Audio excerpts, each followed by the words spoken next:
स्वागत है आपका मिडनाइट टेल्स में। मैं हूं आपका होस्ट मिस्टर एजी। कमजोर दिल वाले इस वीडियो को न देखें। बेहतर अनुभव के लिए हेडफोन का इस्तेमाल करें और इस कहानी को अकेले अंधेरे में देखने की गलती न करें, क्योंकि इसमें डरावने दृश्य और आवाजें हो सकती हैं। घने जंगलों और ब्रह्मपुत्र नदी के किनारे बसा मेओंग भारत का एक ऐसा गांव है जिसे आज भी काला जादू की राजधानी कहा जाता है। गुवाहाटी से कुछ दूरी पर बसे इस गांव के बारे में कहा जाता है कि यहाँ के तांत्रिक मंत्रों से लोगों को गायब कर देते थे, जानवरों में बदल देते थे और ऐसी शक्तियों का इस्तेमाल करते थे जिनके बारे में सुनकर आज भी लोगों की रूह कांप जाती है। गांव के लोग आज भी मानते हैं कि यहाँ कुछ ऐसी शक्तियां मौजूद हैं जिन्हें कभी छेड़ना नहीं चाहिए, क्योंकि जो भी ऐसा करता है वो अक्सर वापस नहीं लौटता। आज जो कहानी मैं आपको सुनाने वाला हूँ वो इसी रहस्यमयी गांव मेओंग से जुड़ी है। तो बिना किसी देरी के शुरू करते हैं आज की डरावनी कहानी। साल 2019 की बात है। असम के मेओंग के पास एक छोटा सा गांव था जिसका नाम था काली गांव। मेओंग का नाम सुनते ही आज भी लोग काले जादू, तांत्रिक विद्या और रहस्यमयी घटनाओं की बातें करने लगते हैं। वहां के बुजुर्ग कहते थे कि जंगलों के अंदर आज भी कुछ ऐसे तांत्रिक रहते हैं जो ऐसी साधनाएं करते हैं जिनके बारे में आम इंसान जान भी जाए तो डर से उसकी नींद उड़ जाए। काली गांव से लगभग 3 किलोमीटर दूर घने जंगल के बीच एक बहुत पुराना श्मशान था। वहां रात में कोई नहीं जाता था। गांव वालों का कहना था कि आधी रात के बाद वहां किसी औरत के रोने की आवाज आती है, पायल की आवाज सुनाई देती है और कई बार बिना हवा के भी पेड़ अपने आप हिलने लगते हैं।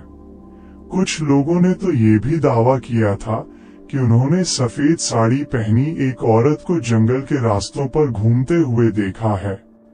रोहित 25 साल का एक साधारण लड़का था जो मुंबई में एक प्राइवेट कंपनी में काम करता था।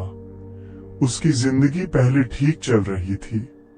वो हर महीने घर पैसे भेजता था और उसका सपना था कि अपनी बहन की शादी अच्छे घर में कराए और अपने माता पिता को बेहतर जिंदगी दे। लेकिन अचानक उसकी कंपनी बंद हो गई और उसकी नौकरी चली गई। शुरुआत में उसे लगा कि जल्दी दूसरी नौकरी मिल जाएगी, लेकिन महीनों बीत गए और उसे कहीं काम नहीं मिला। उसी दौरान उसके पिता की किडनी खराब हो गई। डॉक्टर ने तुरंत इलाज की बात कही, लेकिन इलाज बहुत महंगा था। घर का सारा पैसा खत्म हो चुका था। ऊपर से बहन की शादी भी पैसों की वजह से टूटने लगी। लड़के वालों ने साफ कह दिया था कि अगर समय पर पैसे नहीं मिले तो रिश्ता खत्म हो जाएगा। रोहित पूरी तरह टूट चुका था। उसने दोस्तों से पैसे मांगे, लेकिन किसी ने मदद नहीं की। आखिर मजबूर होकर वो अपने गांव वापस लौट आया। गांव आने के बाद भी हालात नहीं बदले। हर दिन उसकी माँ रोती रहती थी। उसके पिता दर्द से कराहते रहते थे। बहन चुपचाप अपने कमरे में बैठी रहती थी। रोहित खुद को बेकार समझने लगा था। उसे लगने लगा था कि वो अपने परिवार के लिए कुछ नहीं कर पाएगा। एक रात बहुत तेज बारिश हो रही थी। बिजली बार बार जा रही थी। रोहित घर के बाहर बरामदे में अकेला बैठा था और सोच रहा था कि आखिर अब क्या किया जाए। तभी उसे महसूस हुआ कि कोई उसे लगातार देख रहा है। उसने धीरे से सिर उठाया तो सामने अंधेरे में एक बूढ़ा आदमी खड़ा था। उसके लंबे सफेद बाल थे, आंखें लाल थीं, शरीर बहुत दुबला था और उसके हाथ में एक पुराना कपड़े का थैला था। उसका चेहरा देखकर ही डर लग रहा था। रोहित उसे पहचान गया। वो हरिनाथ बाबा था। गांव वाले उसके बारे में अजीब बातें करते थे। कहा जाता था कि वो कई साल मेओंग के तांत्रिकों के साथ रहा था। और ऐसी विद्या जानता था जिससे इंसान की किस्मत बदल सकती है। हरिनाथ धीरे धीरे रोहित के पास आया और बिना कुछ पूछे उसके पिता की बीमारी, घर के कर्ज और बहन की शादी की बात बताने लगा। रोहित के चेहरे का रंग उड़ गया, क्योंकि ये बातें उसने किसी को नहीं बताई थी। हरिनाथ ने कहा कि अगर रोहित चाहे तो सिर्फ 7 रातों में उसकी सारी गरीबी खत्म हो सकती है।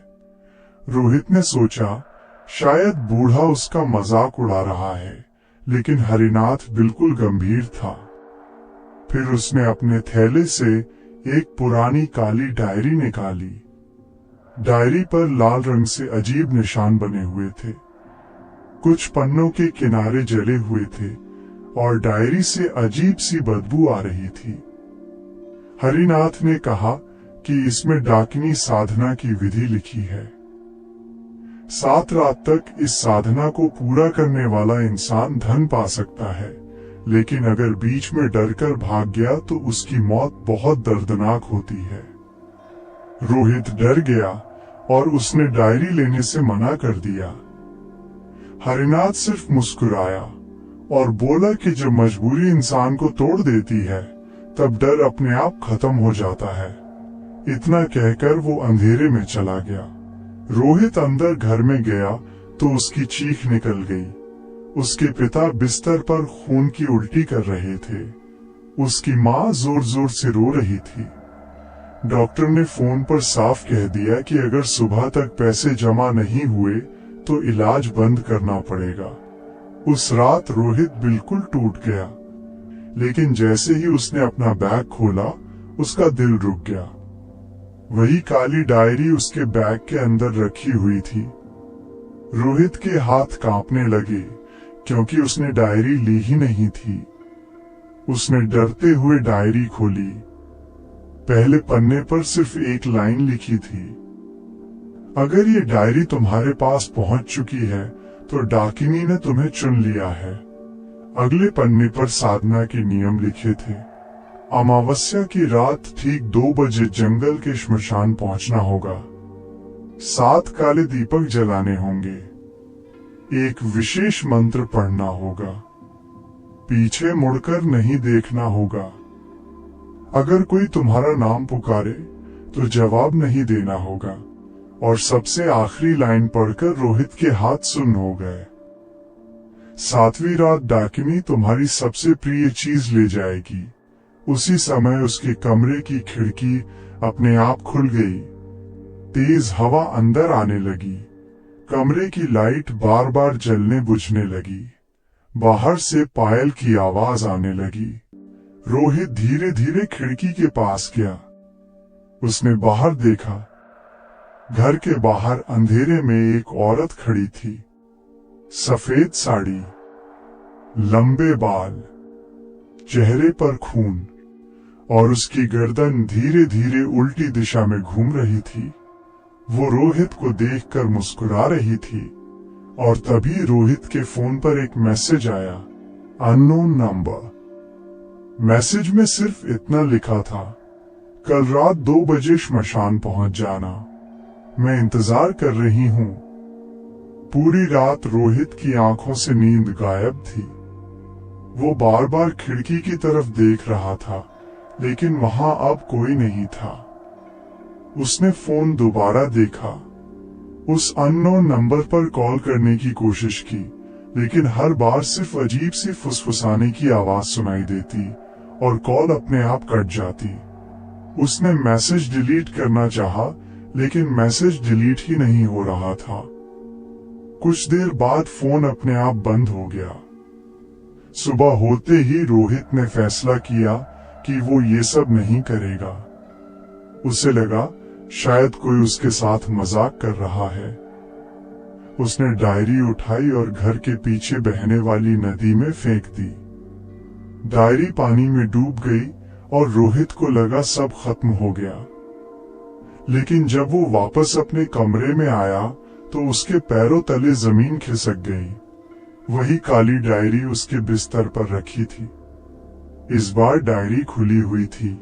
उसके पन्ने पर खून जैसे लाल अक्षरों में लिखा था, भागने की कोशिश मत करो। रोहित डर गया, लेकिन उसने फिर भी हार नहीं मानी। वो हरिनाथ बाबा को ढूंढने निकल पड़ा। पूरे गांव में उसने पूछा, लेकिन लोगों ने कहा कि हरिनाथ बाबा को कई साल पहले मरते हुए देखा गया था। कुछ लोगों ने तो ये भी कहा कि उसका अंतिम संस्कार उसी श्मशान में हुआ था जहां जाने से सब डरते हैं। ये सुनकर रोहित के शरीर में सिहरन दौड़ गई। शाम को डॉक्टर का फिर फोन आया।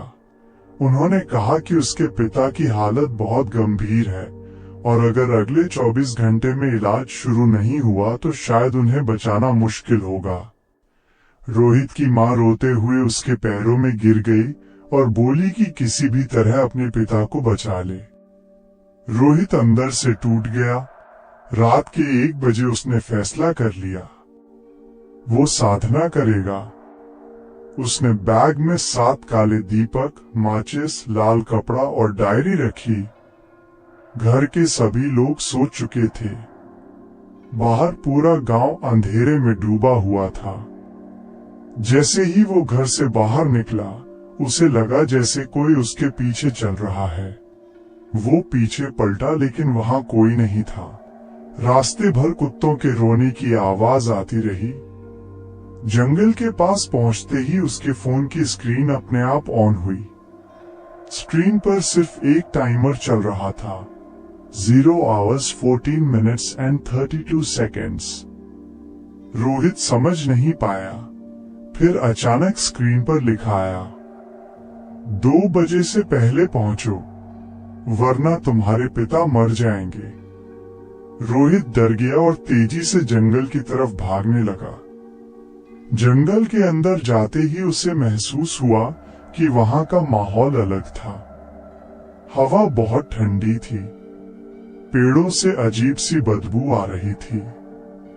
रास्ते में उसे पेड़ों पर बंधे लाल कपड़े दिखाई दिए। कुछ पेड़ों पर जानवरों की हड्डियां लटक रही थीं। जैसे जैसे वो श्मशान के करीब पहुंचा, उसे मंत्रों की धीमी आवाज सुनाई देने लगी, लेकिन आसपास कोई इंसान नहीं था। रात के ठीक 1:59 पर वो श्मशान पहुंच गया। श्मशान पूरी तरह सुनसान था। चारों तरफ राख फैली हुई थी। पुरानी टूटी चिताएं पड़ी थीं। बीच में एक गोल निशान बना हुआ था, जैसे पहले भी वहां कोई तांत्रिक क्रिया हुई हो। रोहित ने कांपते हाथों से 7 काले दीपक निकाले और उन्हें गोल आकार में रख दिया। जैसे ही उसने पहला दीपक जलाया, पीछे किसी के जोर से हंसने की आवाज आई। रोहित का पूरा शरीर कांप गया, लेकिन उसने पीछे नहीं देखा। उसने दूसरा दीपक जलाया। इस बार किसी बच्चे के रोने की आवाज आई। तीसरा दीपक जलाया। किसी औरत ने उसका नाम पुकारा। चौथा दीपक जलाया। उसे अपनी मां की आवाज सुनाई दी, जो मदद मांग रही थी। 5वां दीपक जलाया। किसी ने उसके कान के पास धीरे से फुसफुसाया, मत करो। 6ठा दीपक जलाया। उसके कंधे पर किसी ने बर्फ जैसा ठंडा हाथ रखा। रोहित रोने लगा, लेकिन उसने पीछे नहीं देखा। जैसे ही उसने 7वां दीपक जलाया, पूरा श्मशान अचानक शांत हो गया। इतना शांत कि रोहित को अपनी धड़कन सुनाई दे रही थी। उसने डायरी खोली और पहला मंत्र पढ़ना शुरू किया। कुछ सेकंड बाद जमीन हिलने लगी। सामने रखी राख हवा में उड़ने लगी। राख धीरे धीरे एक इंसानी आकृति बनाने लगी। रोहित की सांसें रुक गईं। उस आकृति ने धीरे धीरे रूप लेना शुरू किया। सफेद साड़ी, लंबे बाल, उल्टे पैर और काली आंखें। वो डाकिनी थी। वो धीरे धीरे रोहित की तरफ बढ़ रही थी और फिर उसने मुस्कुराकर कहा, पहली रात शुरू हो चुकी है। रोहित के हाथ से डायरी लगभग गिर गई। उसके सामने खड़ी डाकनी इंसान जैसी दिख रही थी, लेकिन उसकी मौजूदगी इतनी भयानक थी कि रोहित ठीक से सांस भी नहीं ले पा रहा था। उसकी आंखें पूरी काली थीं और उनमें कोई पुतली नहीं थी। उसके लंबे बाल जमीन पर घिसट रहे थे। उसके पैरों की दिशा उल्टी थी, लेकिन वो फिर भी बहुत तेजी से उसकी तरफ बढ़ रही थी। रोहित भागना चाहता था, लेकिन उसके पैर जैसे जमीन में जड़ हो चुके थे। डाकनी उसके बिल्कुल सामने आकर रुक गई। उसने रोहित के चेहरे के बहुत करीब आकर गहरी सांस ली और मुस्कुराने लगी। उसने कहा कि पहली रात उसने नियम नहीं तोड़ा, इसलिए वो अभी जिंदा है, लेकिन अब उसे लगातार 7 रातें यहाँ आना होगा। अगर एक भी रात वो नहीं आया तो उसकी मौत उससे भी ज्यादा दर्दनाक होगी जितनी वो सोच सकता है। फिर उसने रोहित के हाथ पर अपने नाखून से एक निशान बना दिया। रोहित दर्द से चिल्ला उठा। उसके हाथ पर अजीब सा काला चिन्ह बन गया। डाकिनी ने कहा कि अब ये निशान उसकी पहचान है और अब वो उससे कभी दूर नहीं जा पाएगा। कुछ सेकंड बाद वो अचानक राख में बदल गई। सारे दीपक अपने आप बुझ गए। श्मशान फिर से शांत हो गया। रोहित डर के मारे भागता हुआ घर पहुंचा। घर पहुंचकर उसने देखा कि उसके पिता की हालत अचानक थोड़ी बेहतर थी। डॉक्टर ने कहा कि ये चमत्कार जैसा है, क्योंकि उनकी रिपोर्ट पहले से बेहतर दिख रही थी। उसी सुबह रोहित के बैंक अकाउंट में 5 लाख रुपए आए। रोहित हैरान रह गया।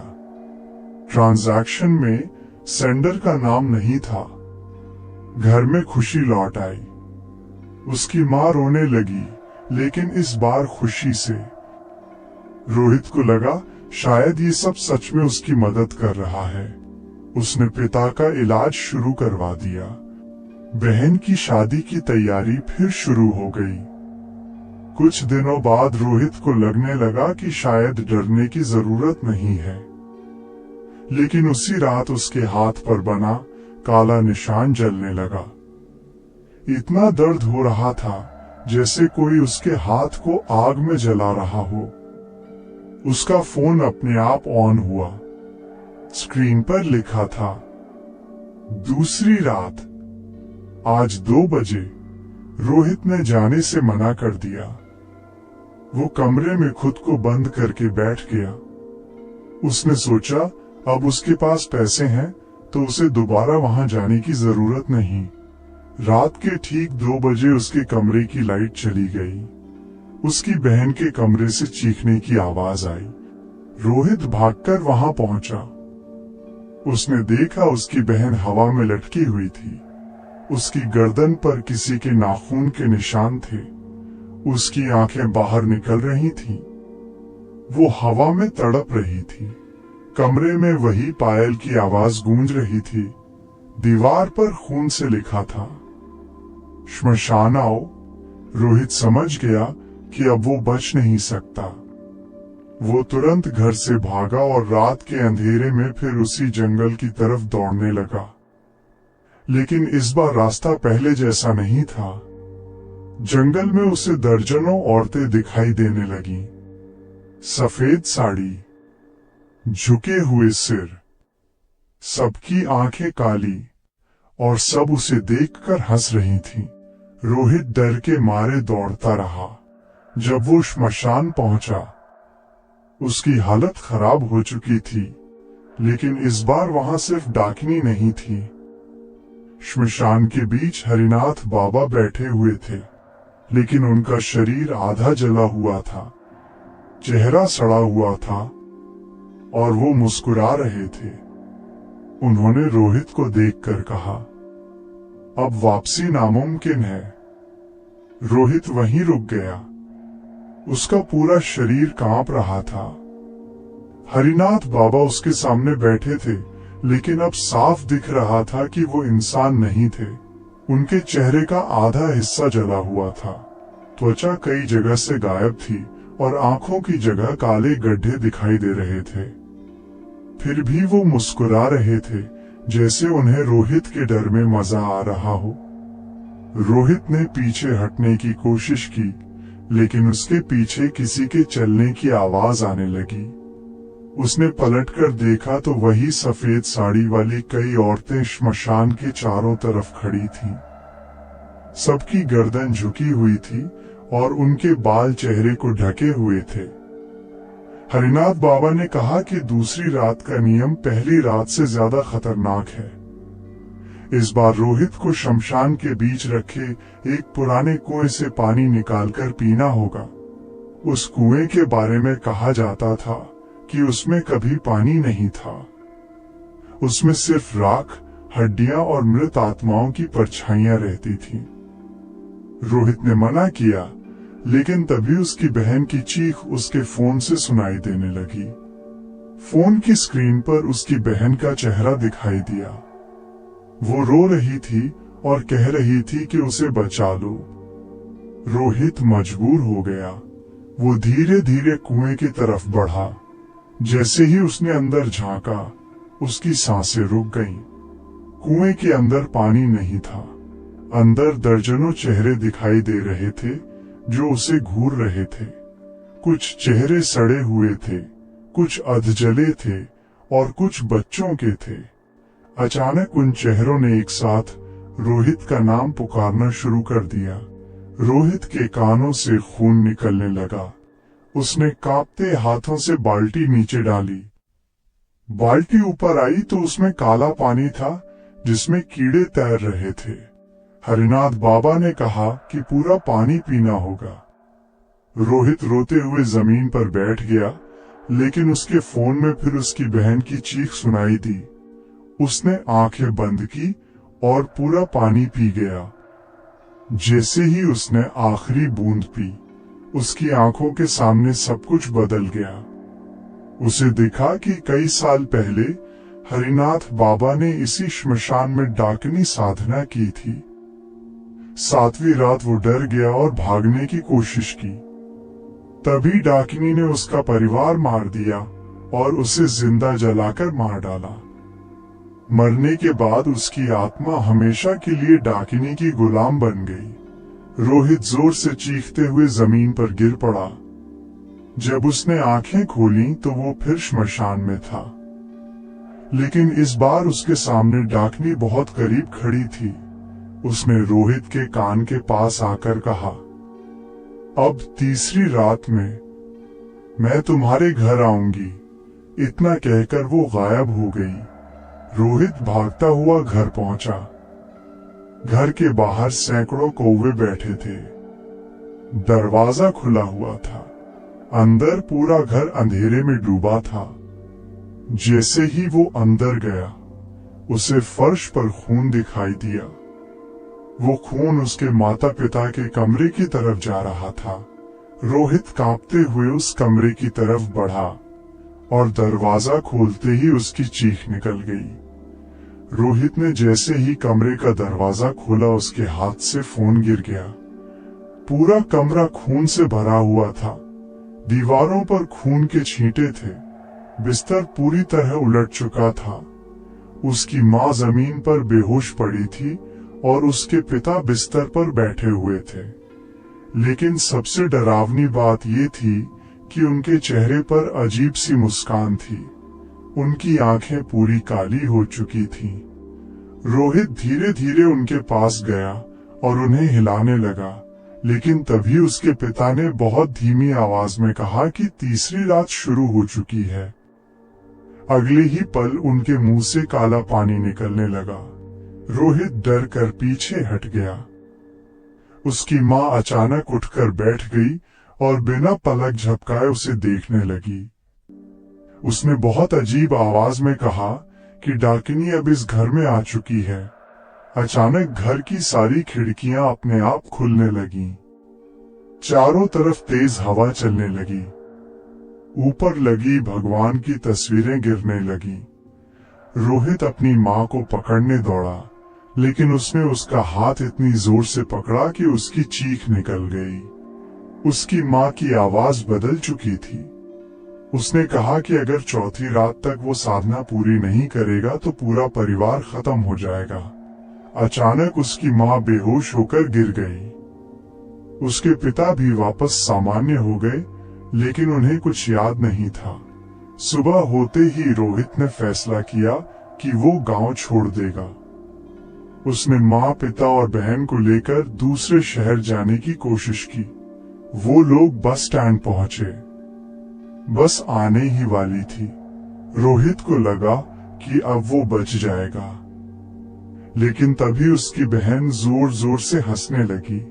उसकी गर्दन धीरे धीरे पीछे घूमने लगी। बस स्टैंड पर खड़े लोग डरकर भागने लगे। उसकी बहन की आवाज अचानक बदल गई। उसने कहा कि कोई भी इस गांव से बाहर नहीं जाएगा। अचानक बस में आग लग गई।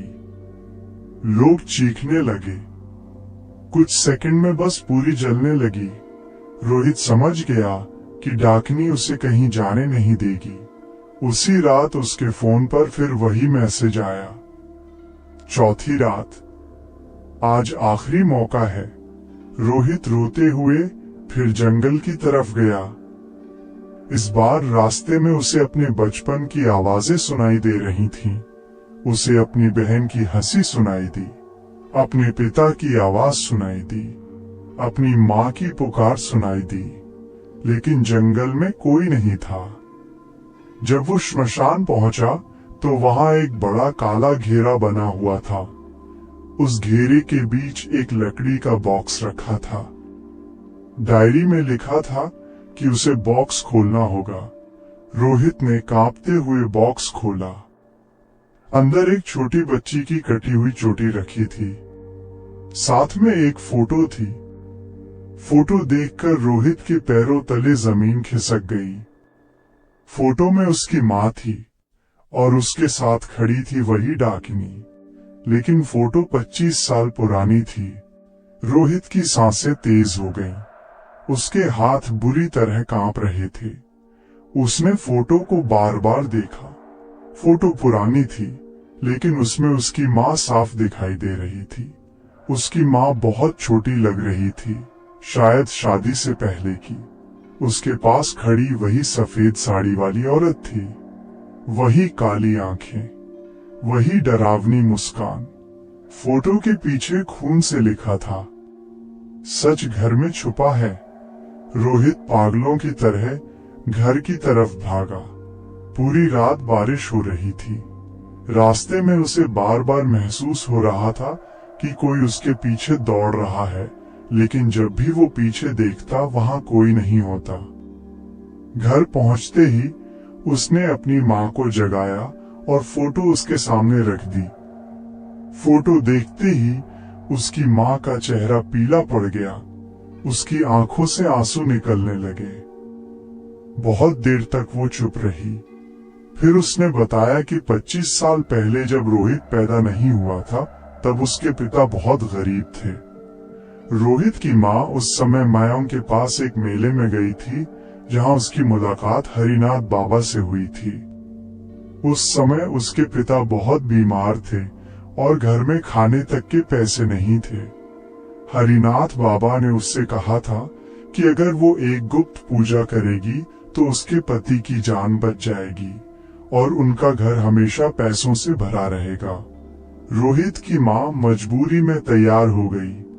अमावस्या की रात उसे उसी श्मशान में ले जाया गया।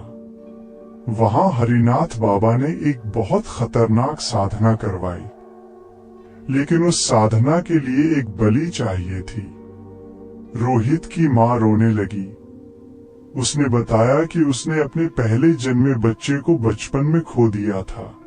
असल में वो बच्चा मरा नहीं था, उसे डाकिनी को सौंप दिया गया था। रोहित के पैरों तले जमीन खिसक गई। उसका एक बड़ा भाई था, जिसके बारे में उसे कभी नहीं बताया गया। उसकी माँ ने कहा कि उस दिन के बाद उसके परिवार की हालत सच में बदल गई थी।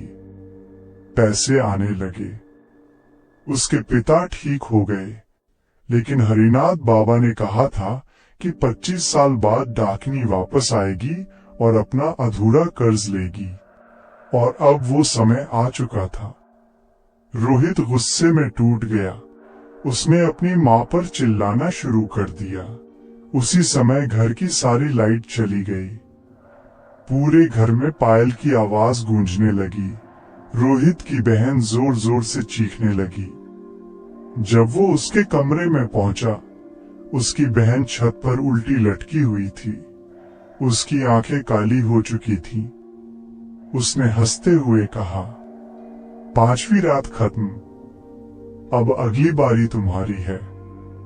और फिर वो नीचे गिर गई। रोहित उसे अस्पताल ले गया। डॉक्टर ने कहा कि उसकी बहन कोमा में चली गई है। सुबह रोहित अस्पताल के बाहर बैठा था, तभी एक बूढ़ी औरत उसके पास आई। उसने रोहित का हाथ देखा और कहा कि उसके पास सिर्फ 2 रातें बची हैं। उसने बताया कि डाकिनी को रोका जा सकता है, लेकिन उसके लिए 7वीं रात से पहले हरिनाथ बाबा की असली कब्र ढूंढनी होगी। और अगर वो कब्र नहीं मिली तो 7वीं रात उसके पूरे परिवार की मौत तय है। रोहित के पास अब सिर्फ 2 रातें बची थीं। उसकी बहन अस्पताल में कोमा में थी। पिता की हालत फिर बिगड़ने लगी थी और उसकी माँ गिल्ट में टूट चुकी थी। उस बूढ़ी औरत की बात उसके दिमाग में घूम रही थी। हरिनाथ बाबा की असली कब्र ढूंढनी होगी। उस बूढ़ी औरत ने रोहित को जंगल का एक पुराना नक्शा दिया। उसने कहा कि मेयोंग के जंगलों में एक ऐसा हिस्सा है जहां गांव वाले आज भी नहीं जाते। वहां पुराने तांत्रिकों की कब्रें हैं। अगर रोहित वहां पहुंच गया तो उसे सच मिल जाएगा। उस रात रोहित अकेला जंगल में गया। बारिश हो रही थी।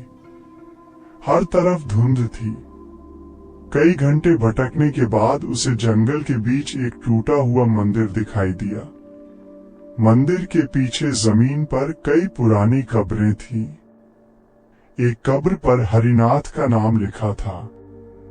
रोहित ने फावड़ा उठाया और कब्र खोदना शुरू किया। कुछ देर बाद उसे एक लकड़ी का बड़ा बॉक्स मिला। उसने बॉक्स खोला। अंदर इंसानी हड्डियां थीं और एक पुरानी डायरी। डायरी हरिनाथ की थी। उसमें लिखा था कि उसने कई लोगों को डाकिनी के नाम पर फंसाया था ताकि वो खुद अमर हो सके। हर 7 साल में वो किसी मजबूर इंसान को चुनता था और डाकिनी के हवाले कर देता था। लेकिन रोहित का केस अलग था। रोहित की फैमिली पर पुराना कर्ज था और सबसे बड़ा सच आखिरी पन्ने पर लिखा था। 7वीं रात डाकिनी रोहित की जान नहीं लेगी। वो रोहित के शरीर में जन्म लेगी। रोहित के हाथ कांपने लगे। उसी समय पीछे किसी के चलने की आवाज आई। वो पलटा। हरिनाथ बाबा उसके पीछे खड़े थे। इस बार उनका चेहरा पूरी तरह सड़ा हुआ था। उन्होंने कहा कि अगर रोहित खुद को बचाना चाहता है तो उसे अपनी माँ की बलि देनी होगी। रोहित गुस्से में हरिनाथ पर टूट पड़ा। दोनों के बीच लड़ाई शुरू हो गई। हरिनाथ इंसान नहीं था। उसने रोहित को हवा में फेंक दिया।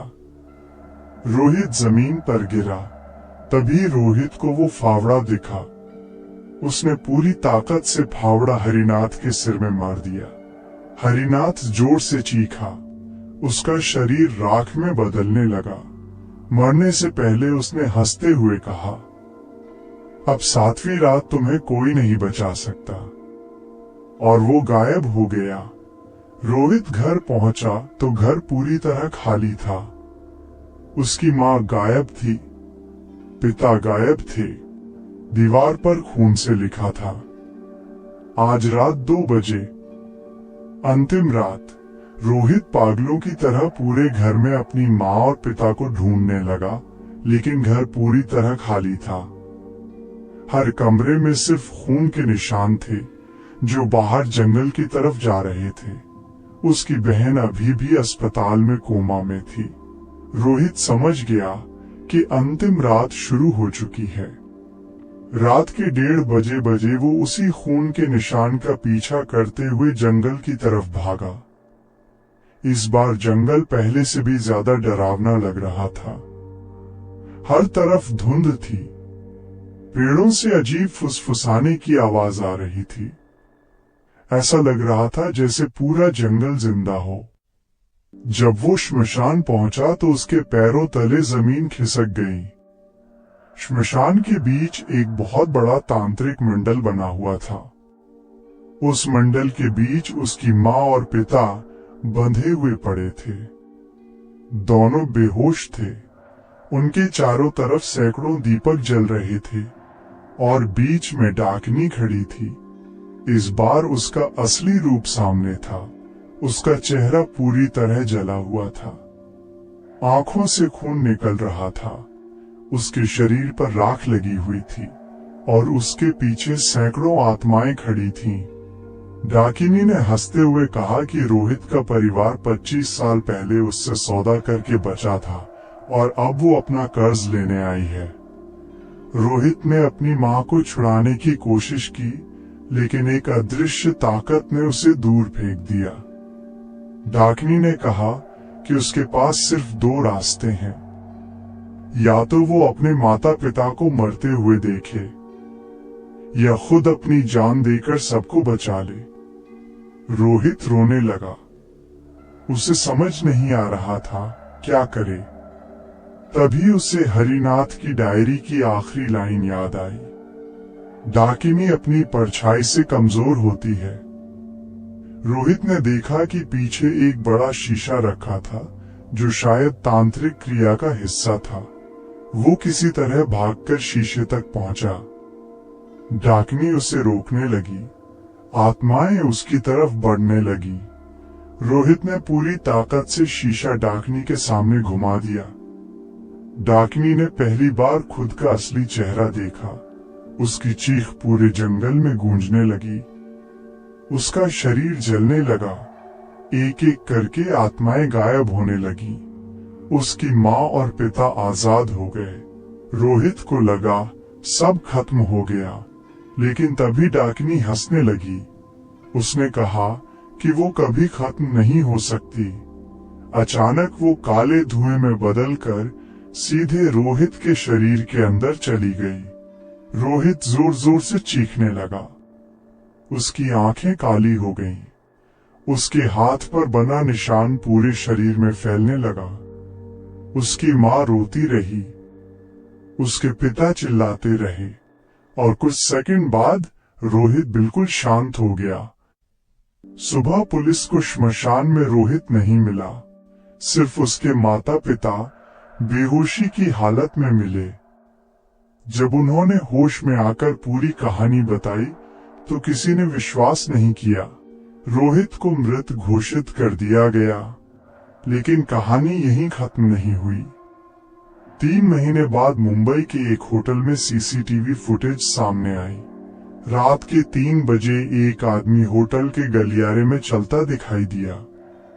उसके पैर उल्टे थे, उसकी आंखें पूरी काली थीं और सीसीटीवी में साफ दिखाई दिया वो रोहित था और उसके पीछे सफेद साड़ी पहने एक औरत चल रही थी।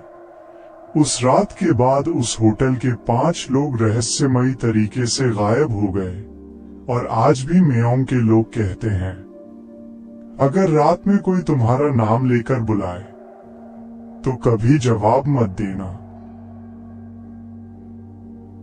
अगर आपको ये कहानी पसंद आई तो इस वीडियो को लाइक करें और मिडनाइट टेल्स को सब्सक्राइब करके बेल आइकन को दबाना न भूलें। और अगली कहानी कौन से विषय पर लाऊं, ये कमेंट में जरूर बताएं।